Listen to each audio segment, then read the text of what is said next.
भारत चांद पर पहुंच गया, लेकिन हम भी से पीछे तो नहीं है। हमारे हुक्मरानों ने हमें दुश्मन के आगे सर झुकाने नहीं दिया है। आज भारत चांद पर पहुंच गया तो भाई क्या हुआ, हम तो पहले ही आसमान पर हैं। हमारे मुल्क में महंगाई आसमान पर है, बिजली के बिल आसमान पर हैं, गैस की कीमतें आसमान पर हैं, पेट्रोल के रेट आसमान पर हैं, डीजल के निर्ख आसमान पर हैं, मिट्टी के तेल की कीमतें आसमान पर हैं, डॉलर आसमान पर है, हवाई जहाज के टिकट आसमान पर हैं, रेलवे और बसेस के किराए आसमान पर हैं, अशियाए खुरोनोश की कीमतें आसमान पर हैं, खाने के तेल की कीमतें आसमान पर हैं, आटा आसमान पर, चीनी के रेट आसमान पर, चावल के दाम आसमान पर, दाल की कीमतें आसमान पर, सब्जी की कीमतें आसमान पर, फल के दाम आसमान पर, बीफ और मटन की कीमतें आसमान पर, मुर्गी का गोश्त आसमान पर, दूध के रेट आसमान पर, चाय की पत्ती की कीमत भी आसमान पर, दवाओं की कीमतें भी आसमान पर, अस्पतालों के अखराजात भी आसमान पर, स्कूल्स की फीस आसमान पर, मुल्की कर्जे आसमान पर, हुकूमती अखराजात आसमान पर, हुक्मरानों की अय्याशियां आसमान पर।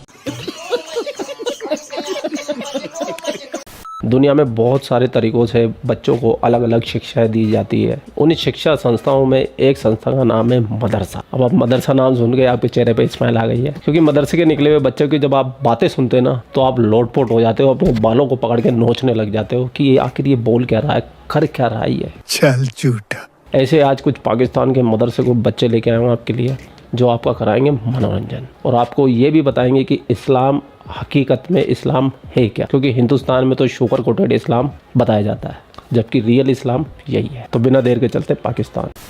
हमारा मुल्क जो इंडिया है, साथ हमसाया मुल्क है हमारा, उसने इतनी तरक्की कर ली, उसने इतना बड़ा वर्ल्ड रिकॉर्ड बनाया कि साउथ पोल पे जाने वाला दुनिया का पहला मुल्क बन गया।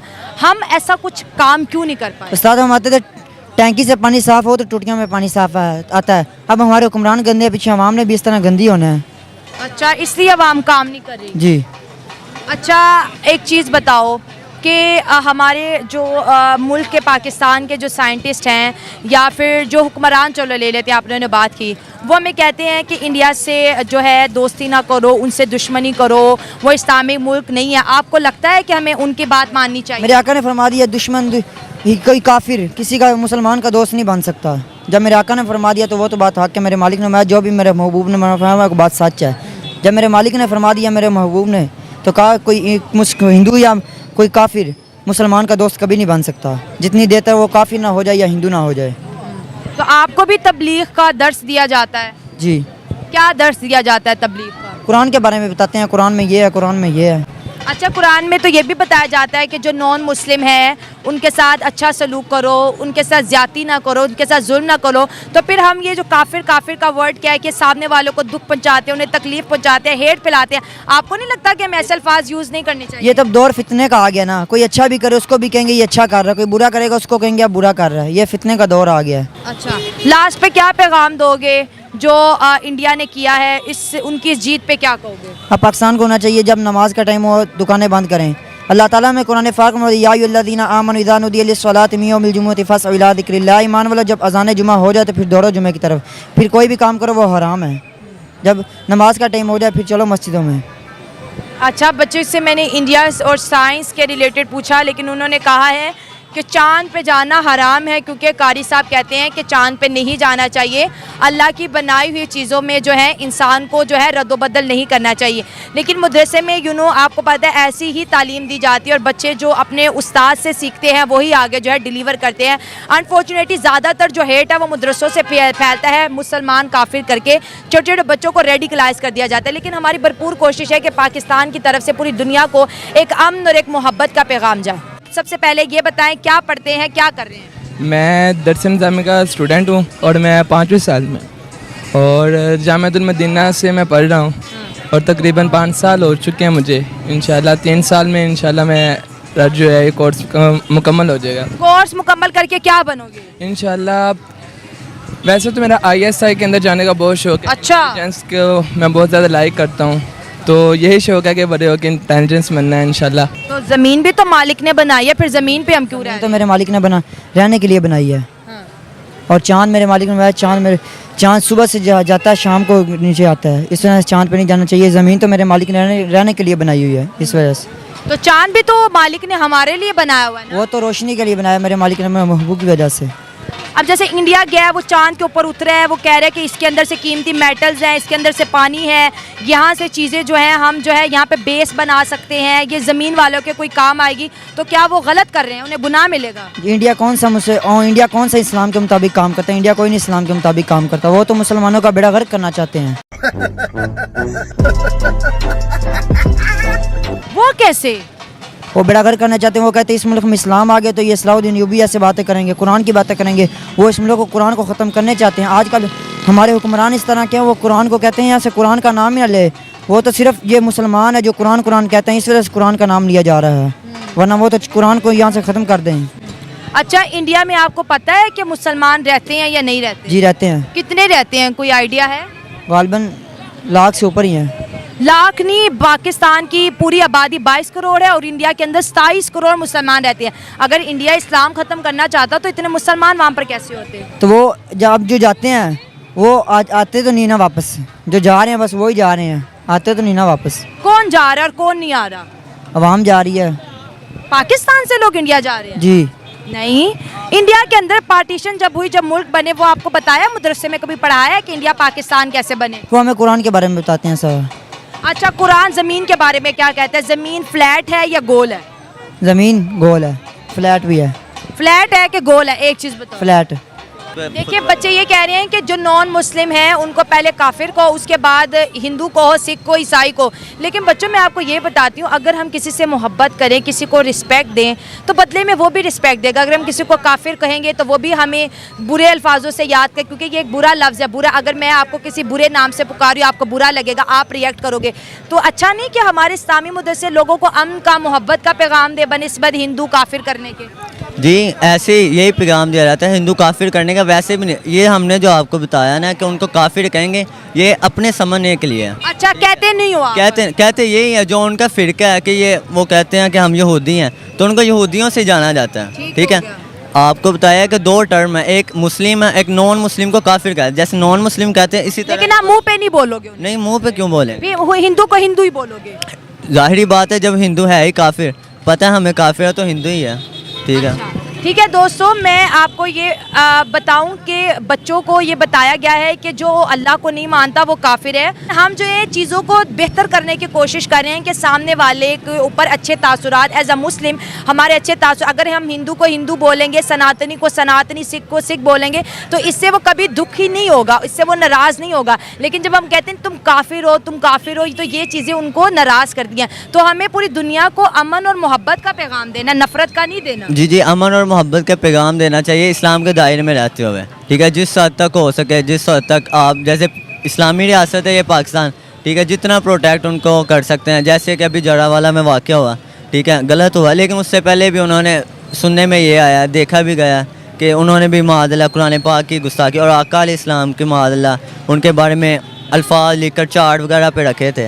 लेकिन जो भी है उसकी वजह से सारा इक़दाम हुआ, लेकिन गलत हुआ, उनके मोहल्ले को जलाया गया, जो भी किया गया गलत किया गया। इस्लाम जितने हद तक प्रोटेक्शन दे सकता है उनको देनी चाहिए। हर फर्ज को लाजिम है कि उनको प्रोटेक्शन दें। बिल्कुल ठीक कह रहे हैं। जो क्रिश्चियन कम्युनिटी के साथ हुआ, जिन्होंने गुस्ताखी की थी, कोर्ट तक हमें जाना चाहिए था, अदालत के थ्रू उसको सज़ा देनी चाहिए थी। लेकिन क्रिश्चियन कम्युनिटी पे या हिंदू कम्युनिटी पे हमले होना, ये सरासर नाजायज़ बात है। बहुत अच्छा लगा। आखिरी सवाल ये बताओ, आप इंडिया को अपना दोस्त मानते हो या दुश्मन? हम जो जितनी भी कम्युनिटीज़ है ना, वैसे तो जाहिर बात है कि इंडिया पाकिस्तान का दुश्मन है। ठीक है, कैसे दुश्मन है? दुश्मन ये है कि हमारे खिलाफ इनकी काफ़ी जंगें हो चुकी हैं। ठीक है, लेकिन जंगें तो हमने लड़ी हैं, उन्होंने तो नहीं लड़ी। वो ही हम पे शुरू से वो जुल्म करता रहा ना, इसी वजह से इंडिया। क्या जुल्म किया? देखो, जुल्म तो हमने किया, उनकी जो है मुल्क को जो है हमने पाकिस्तान बना दिया, फिर हमने बांग्लादेश बना दिया, तो ये भारत के तो टुकड़े हमने किए हैं, उन्होंने कैसे जुल्म किया? हम पर जुल्म कर रहे थे तो हमने अपनी जान बचाने के लिए अपना अलग मुल्क बनाया। अगर देखो, वह अगर मुसलमानों पर भारत जुल्म करता तो वहाँ पे 27 करोड़ मुसलमान और 4.5 लाख मस्जिदें कैसे तो होती? उन पर भी जुल्म हो रहा है। आए दिन आप नहीं देखते सोशल मीडिया पे कोई मस्जिद जल रही है, किसी कॉलेज में हिजाब पर पाबंदी लग रही है, ये इस्लाम के खिलाफ ही सारा कुछ कर रहे हैं। ये अंदर अंदर से क्या कहते हैं, इस्लाम को खोखला कर रहे हैं। अच्छा जी, क्योंकि ये इस्लाम हमें कहता है कि औरतों को पर्दा किया जाए, लेकिन पिछले काफ़ी देर पहले ये बात मशहूर हुई थी कि एक लड़की जो है उसको क्या कहते हैं हिजाब उसका उतारा जा रहा था और वो लड़की ने डट कर उनका मुकाबला किया है। और इसी तरह इस्लाम जिस तरह हमें क्या कहते हैं कि हमने अपनी इज़्ज़त की हिफाजत करनी है, वो हमारी इज़्ज़तों को कहते हैं उछाल रहे हैं। इसीलिए हमने अपने दिफा करने के लिए मुसलमान हम अलहदा इसीलिए हुए हैं ताकि हम पर जुल्म ना किया जाए। हम अल्लाह ताला की क्या कहते हैं खुशी दिल के साथ क्या कहते हैं उनकी इबादत करें, अल्लाह ताला के सामने रुकावट के अल्लाह ताला की इबादत कर सकें। ठीक है, मना तो इंडिया भी नहीं करता। देखिए मैं आपकी बातों से एग्री नहीं करती हूँ। जो हिजाब का मामला था, स्कूल के अंदर जिस तरह का आपका यूनिफॉर्म है आप उसी में जाओगे ना। कारी साहब ने कहा टोपी पहननी है तो आप टोपी उतार के आ सकते हो। देखो मस्जिदों में आप कहते हो कि पैंट शर्ट पहन के नहीं जा सकते, जा सकते हो कि नहीं? जा सकते हैं। अच्छा, नमाज भी पैंट शर्ट में हो जाती है। यूनिफॉर्म मदरसे का क्या है बताओ? यूनिफॉर्म तो जो हमारा है वो तो कमीज शलवार ही है। तो देखो वहाँ का भी जो यूनिफॉर्म है बच्चों को वही पहना। अगर आपको हिजाब वाले मदरसे में जाना तो आप जो, इंडिया में मदरसे भी बहुत है।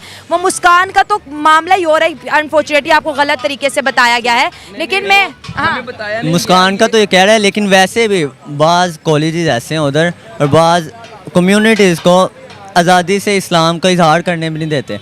आए दिन कई मस्जिदें जलाई जा रही हैं। ठीक है, मुसलमान मोहल्ले में लोग रहते हैं ना, और मेंटली टॉर्चर भी काफ़ी लोगों को किया जाता है। इंडिया पूरा कौन बताता है आपको ये सब? ये सोशल मीडिया पे पाकिस्तानी मीडिया। पाकिस्तान कभी आपने इंटरनेशनल खबरें पढ़ी हैं? क्योंकि हमारे मदरसे में, मैं अलहदा बात कर रहा हूँ, हमारे मदरसे में ये नहीं बताया जाता कि सोशल मीडिया पे क्या हो रहा है। ये हम खुद से देखते हैं सोशल मीडिया पे क्या हो रहा है क्या नहीं।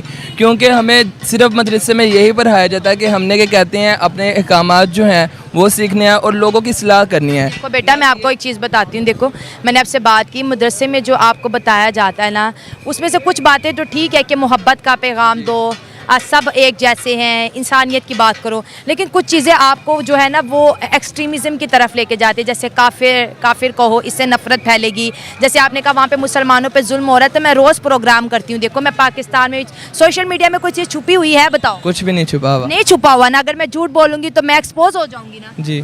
तो वहाँ के जो मुसलमान हैं हमारे पाकिस्तानियों से ज़्यादा वो सुखी हैं। सरकार उनको हज की सब्सिडी भी देता है। क्या आपके पाकिस्तान में सरकार आपको हज पे छूट देती है?